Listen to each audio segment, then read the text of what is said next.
स्वागत है दोस्तों आपका हमारे इस YouTube चैनल में। तो आओ आज आपको इलेक्ट्रोस्टैटिक्स के कुछ बेसिक पॉइंट समझाता हूँ। एकदम बेसिक से चलेंगे एडवांस तक। तो सारी चीज़ों को एक बार साइड कर दो और पढ़ाई पे फोकस लगा दो। अभी पेपर आ रहे हैं तो चलो हेडिंग डालो बिना टाइम वेस्ट किए, इलेक्ट्रोस्टैटिक्स।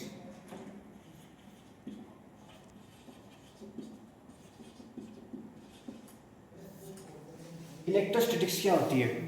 इलेक्ट्रोस्टैटिक्स एक मैग्नेटिज्म की ब्रांच है, इलेक्ट्रोमैग्नेटिज्म की।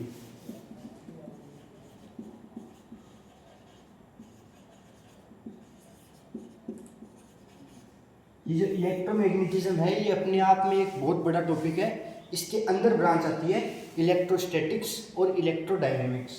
तो चलो इसको दो पार्ट्स में अपन डिवाइड कर लेते हैं, इलेक्ट्रोस्टैटिक्स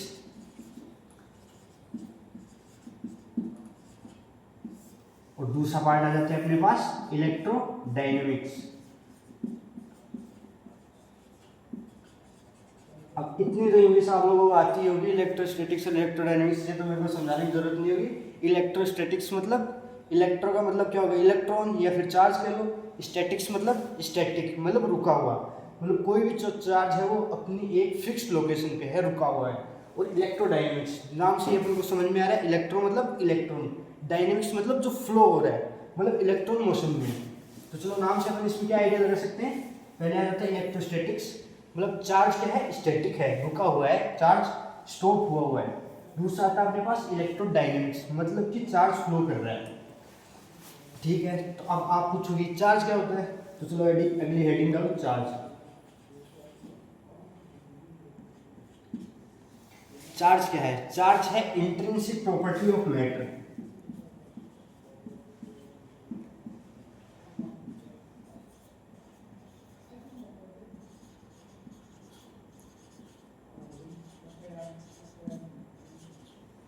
कुछ लोगों का दिमाग घूम गया हो, ये सर ये इंट्रिंसिक क्या होता है? तो चलो इंट्रिंसिक भी समझाता हूँ। इंट्रिंसिक मतलब जो लास्ट, मतलब जो मैटर की खुद की प्रॉपर्टी है, इस चीज़ के ऊपर आप रिसर्च नहीं कर सकते। आप इसमें ये नहीं पूछ सकते कि ये चार्ज आई कहाँ से, जैसे कि इंट्रिंसिक प्रॉपर्टी में और क्या आ गया अपने पास, मास आ गया। अब मास के अंदर आप ये नहीं पूछ सकते कि ये मास आया कहाँ से, मास किससे बना है, तो इस चीज़ के ऊपर आप रिसर्च कर नहीं सकते। तो इसी को अपन बोलते हैं इंट्रिंसिक प्रॉपर्टी। तो ये क्या है, जो कोई भी बॉडी है उसके अंदर की खुद की प्रॉपर्टी होती है, तो उसके ऊपर रिसर्च नहीं कर सकते, इसलिए चार्ज क्या है, इंट्रिंसिक प्रॉपर्टी ऑफ मैटर। अब आपको पता होगा चार्ज टू टाइप्स के होते हैं, टू टाइप्स ऑफ चार्ज।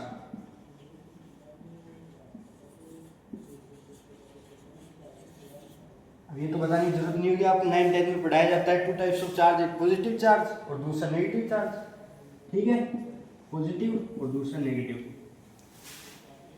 अब पॉजिटिव और नेगेटिव, अगर पॉजिटिव पॉजिटिव है, सेम टाइप के चार्ज है, तो क्या करेंगे, रिपेल करते हैं। अगर नेगेटिव नेगेटिव, ये भी सेम टाइप के चार्ज है, तो ये भी रिपेल करेंगे।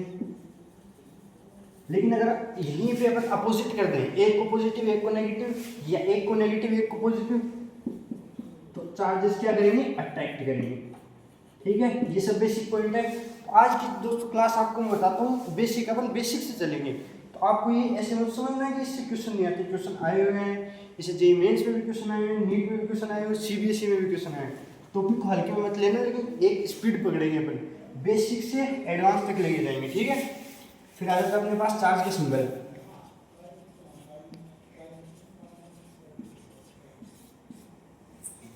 चार्ज का सिंबल क्या होगा, क्यू। तो कूलाम भी लिख सकते हैं अगर अपन टोटल इसको फॉर्म लिखे तो। इसकी एसआई यूनिट क्या है, एसआई यूनिट, एसआई यूनिट अपने पास आ जाती है कूलाम, सी। ठीक है, अब चार्ज आप पूछोगे स्केलर क्वांटिटी है वेक्टर क्वांटिटी, तो मैं बताता हूँ चार्ज क्या है, स्केलर क्वांटिटी है। लेकिन चार्ज के पास डायरेक्शन होती है। तो स्केलर क्वांटिटी कैसे है, जैसे वेक्टर क्वांटिटी होने के पीछे का सबसे मेन रीजन क्या होता है, ये मैं बताता हूँ आपको। आपका ये बेसिक समझना बहुत जरूरी है, 11th में भी काम आता है, अब इसको समझ लो। वेक्टर क्वांटिटी उसको बोलेंगे जो वेक्टर लॉ ऑफ एडिशन को फॉलो करेगी। जैसे ये चार्ज फ्लो कर रहा है, इधर से 5 एम्पियर करंट फ्लो कर रहा है, ठीक है, इधर से मान लो 2 एम्पियर करंट फ्लो कर रहा है, तो नेट चार्ज होगा 5 और 2 मिलकर कितना हो जाएगा, 7 एम्पियर। ठीक है, इनके बीच में अगर अपन ने ले लिया 90 डिग्री एंगल, ठीक है, अगर इनके बीच में 90 डिग्री एंगल है तो भी ये 7 एम्पियर होगा।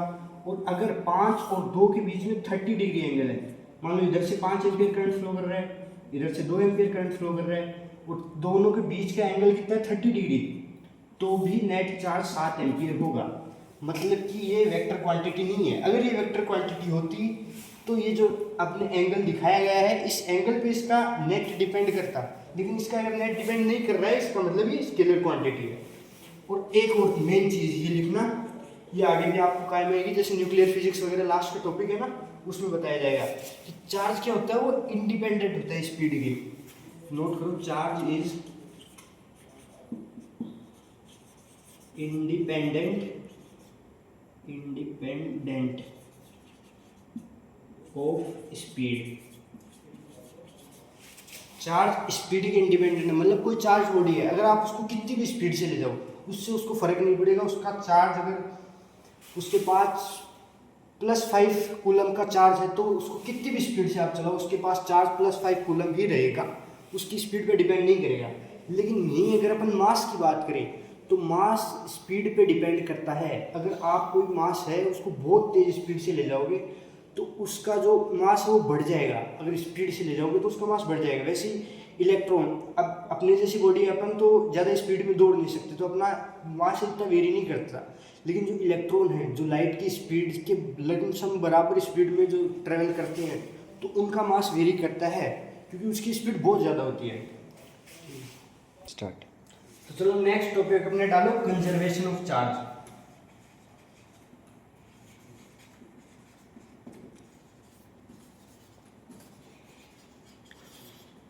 Conservation of charge. Conservation of charge क्या होता है? तो कंजर्वेशन ऑफ चार्ज तो यार आप सबको पता ही होगा, charge can nether be created nor be destroyed. फिर भी चलो लिख देते हैं अपन, क्योंकि नोट्स बना रहे हैं तो A to Z चीज़ें कवर करेंगे, कोई भी चीज़ मिस नहीं होनी चाहिए, हर चीज़ को कवर करना है। Charge can nether be created, और इसके ऊपर आपको एक क्वेश्चन भी दूंगा अच्छा सा, तो उसको टॉपिक को हल्के मत लेना, टॉपिक का काफ़ी खास क्वेश्चन आया हुआ है इस पर भी। Charge can nether be created nor be destroyed. Charge can neither be created nor be destroyed but can be transferred from one form to another. Transferred from one form to another. ठीक है, इसके ऊपर अब एक example लिखता हूँ। जैसे कि कोई एक सिस्टम मान लो, ठीक है, इस सिस्टम में 3 चार्जेस हैं, +5 कूलम, +2 कूलम, -1 कूलम। ठीक है, अब आपने इस सिस्टम को हिलाया, शेक किया, चार्जेस इधर उधर हो गए, एक एक चार्ज अलग अलग हो गया। अब हम फाइनल स्टेट लगाते हैं सिस्टम में। ठीक है, अब इनके चार्जेस अलग अलग हो गए, तो चलो इस पर अपन ने चार्ज मान लिया 3 कूलम +3, इस पर मान लिया +2 और इस पर मान लिया +q। अब +q को कैसे निकालेंगे, इनको ऐड कर दो, +5 +2 -1, तो कितना हो गया 7 - 1 6। 6 इज इक्वल टू +3 +2 5 +q, तो q अपने पास साफ साफ कितना आ रहा है 1, तो q इज इक्वल टू 1। मतलब जो टोटल चार्ज सिस्टम में पहले था वही टोटल चार्ज सिस्टम में बाद में होगा। ये चीज़ अपन इससे कंक्लूड कर सकते हैं। चलो अब नेक्स्ट हेडिंग डालते हैं, क्वांटाइजेशन ऑफ चार्ज। ये बहुत मेन टॉपिक है, इससे बहुत ज़्यादा क्वेश्चन आएंगे। इस टॉपिक को बिल्कुल भी छोड़ के मत जाना, डायरेक्ट क्वेश्चन आते हैं, हर साल क्वेश्चन आते हैं। चलो quantization of charge.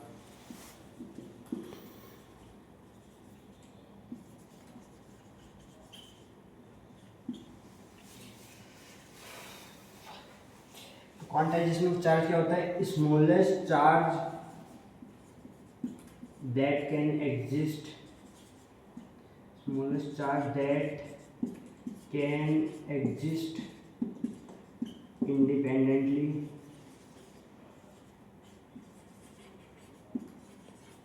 is charge on one electron।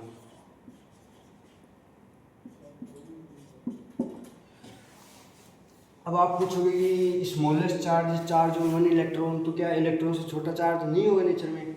तो मैं कहूँगा कि हाँ, इलेक्ट्रॉन से छोटा चार्ज भी नेचर में अवेलेबल होता है, जो कि गॉड पार्टिकल के नाम से खोजे गए हैं, क्वार्क्स और एंटी क्वार्क्स। लेकिन अगर आप इसको पूरा ढंग से पढ़ोगे तो मैंने लिखा independently.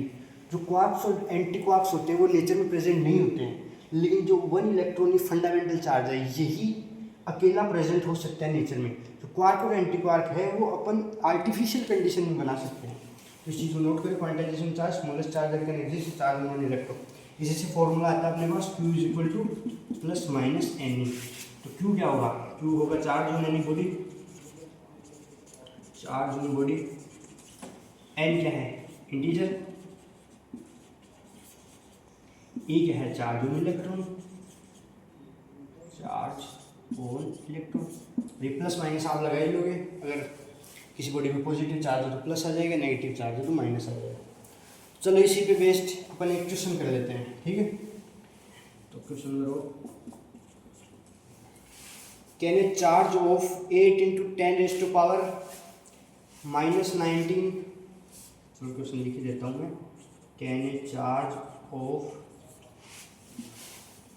8 × 10⁻⁻18 coulomb, COULOMB, coulomb be given to a body. तो किसी बॉडी पे इतना चार्ज प्रेजेंट हो सकता है क्या?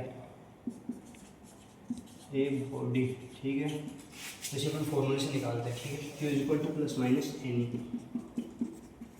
Q क्या है अपने पास? 8 × 10⁻⁻18 is equal to plus n अपन को निकालना है। चार्ज ऑन इलेक्ट्रॉन आपको पता ही है 1.6 × 10⁻⁻19। तो अपने पास एन की वैल्यू कितनी आ जाएगी? 50। ठीक है दोस्तों, आज की क्लास यहीं पे समाप्त करते हैं और आगे का पार्ट अगली क्लास में कंटिन्यू करूँगा।